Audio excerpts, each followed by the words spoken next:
So, subukan natin siya guys. In 3, 2, 1.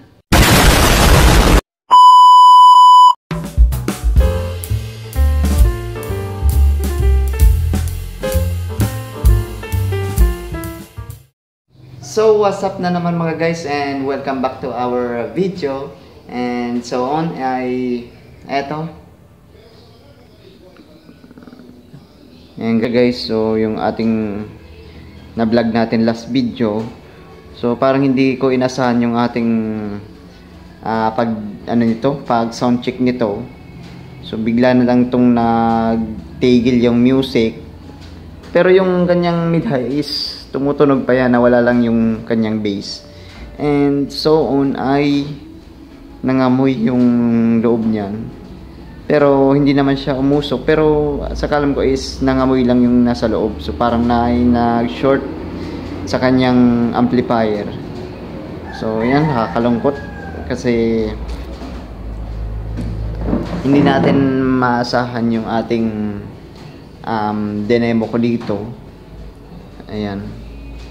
So lahat ng mga speaker tinanggal ko lahat yan, pati connection. Yung outlet ng ABR tinanggal ko yan kasi para hindi agad na masira yung kanyang amplifier, kaya binunot ko kaagad. Ayan. So para makita natin, so bubuksan natin to.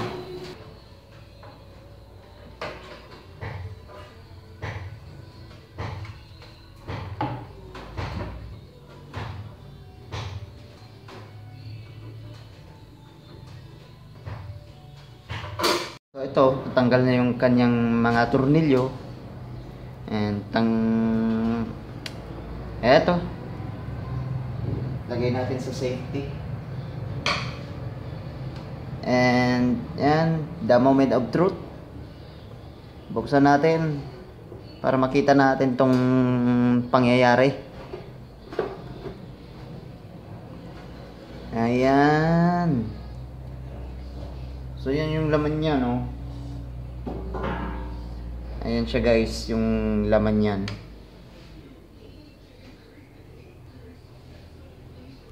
Ayan.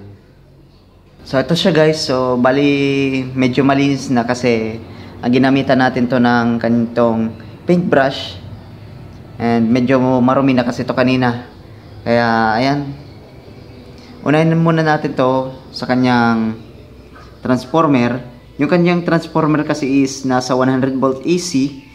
Then yung ating supply natin is 38 volt AC, CR38. And tapos meron pa ditong transformer, meron pang bisita tayong manok. And tapos dito sa kanyang fuse, ito yung fuse na 125 volt 3 ampere. Ayan. Tapos meron pa ditong fan. Ayan. Ito yung fan. Tapos meron pa ditong fan dito sa kanyang heatsink. Then meron pang mga capacitor or transistor. Bali po 4 po yan. Ayan. Tapos sa kanyang capacitor, bali 4 po yan na capacitor per channel or 2 per channel. Then yung kanyang UF nya is 3300 UF 63 volt. So same po yan na 4. Tapos sa mga diode, capacitor sa kanyang left channel, tapos dito rin sa kabilang channel is right. Ayan. Bali may napansin na tayo dito sa kanyang ito yung yan. Ito yung nangingitim. So sa pakalam ko is ito yung nangamoy kanina. Pero dito sa kabilang banda is medyo pa yung itim niya. Pero dito is malala. So tingnan natin yung kanyang yung kanyang R252 yung kanyang diode niya or capacitor. Or ano pala to? Diode ata to. So hindi natin papamali. And tapos meron siya ditong relay. Relay dito. Siguro ito relay pa rin to o yan. Ano to? O di ko natin alam kasi Ayan. Medyo malinis naman siya, and may mga napapansin na tayo dito. Ito, may kalawang na. Pero medyo okay pa rin to. Susubukan natin to kung baka pwede pang gumana, or pag hindi na is hindi ko natutuloy. And yan. Tapos dito, so ito yung mga input sa audio input. So bali may wire na to. Papunta rin dito sa kanyang controller or volume control. Ayan. Tapos yung kanyang supply, ito. Tapos ito yung kanyang output sa tone control, papunta na dito sa kanyang drive. Ayan. So parang DIY lang to, DIY amplifier. Ito. May napansin tayo dito na kakaiba. Pero tatry natin to para malaman natin kung may chance pang gagana to. Ayan. Pag hindi na, so bye-bye, amplifier. Ito po sa kanyang likod, ito yung ating input niya sa source ng ating audio. So bali ito na lang yung gumagana dito kasi ito yung wiring niya. Ayan, yung mga wiring niya. Papunta na yun doon sa kanyang volume control. Then ito is hindi na to gumagana. Then meron siyang selector switch. And meron siyang speaker out. Bali, 4 po yan. Tapos, ito yung ano yan, yung kanyang screen or heatsink na palabas yung kanyang hangin. Tapos, ito yung pangalan niyan. Ayan. DAM A100. Tapos, yung kanyang sinusupply niya is 100 volt, 50 to 60 Hz, 240 watts. Galing pang China. And ito yung input or output ng ating source is 100 volts. Ayan. Susubukan natin siya guys kasi yung isa ditong bandang channel nito is parang hindi pa sunog, pero dito sa kanyang isa is malala na. So susubukan natin siya. Lagyan ng wire. So ito yung kanyang speaker wire niya. Subukan natin siya kung gagana pa. Siguro lalagay pa tayo ng protection bulb. Siguro hindi na.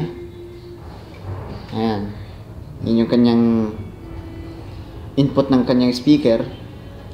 So sasaksak na natin to and itatry natin. So ngayon guys, subukan natin siya. And ito yung kanyang output. So sasaksak natin dito sa kanyang 110 volt. Ayan. Tapos yung kanyang output, ito. In 3, 2, 1. And yan. Subukan natin siya guys. So subukan natin siya guys. In 3, 2, 1. Go. Walang na ano ah. Ayan guys, umiikot yung blower. Ayan guys.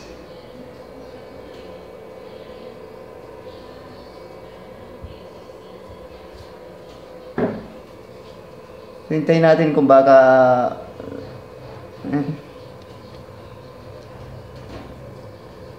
so yan, parang wala talagang nangyari. So safety pa din.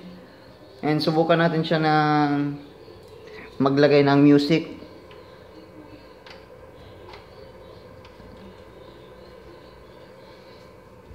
Yun yung kanyang connector. Yan. Tapos subukan natin siya guys. Lagay tayo ng volume. Oh, gumagana oh.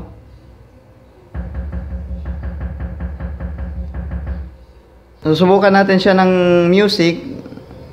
So, yan. Play tayo. Bali, naka-flat lang yung ating equalizer natin. Yung gumagana. Ayan o.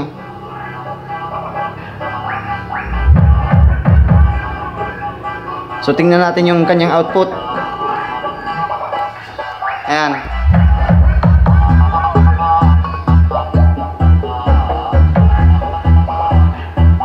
Subukan natin siya. So dito, sa kabila. Ayan, gumagana oh.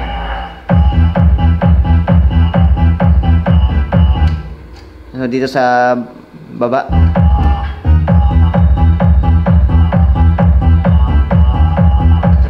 So dito sa kanyang isa. Yung gumagana lahat.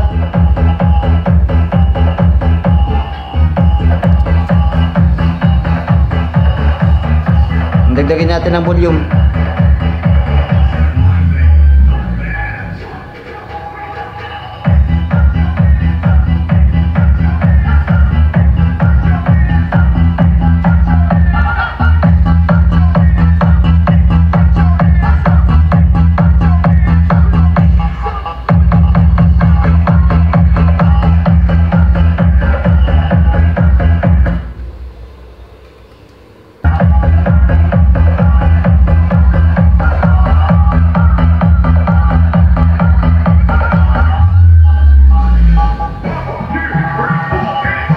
So ayan, gumagana pa siya. So sana tumagal pa. So ayan guys, so medyo napawis tayo kasi parang na-exciting tayo na napagana pa natin kahit meron na siyang sunog pero gumagana pa.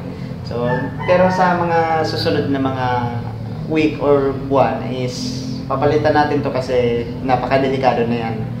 So on is gumana pa siya. Ayan. So parang exciting. Back to sound check na naman tayo sa mga susunod na natin na video. So ayan guys, so dito na tayo magtatapos. Huwag kalimutan po mag-like and mag-subscribe sa kanyang video ko. And don't forget to notify. And yan, paki-share naman po. So ayan. Thank you.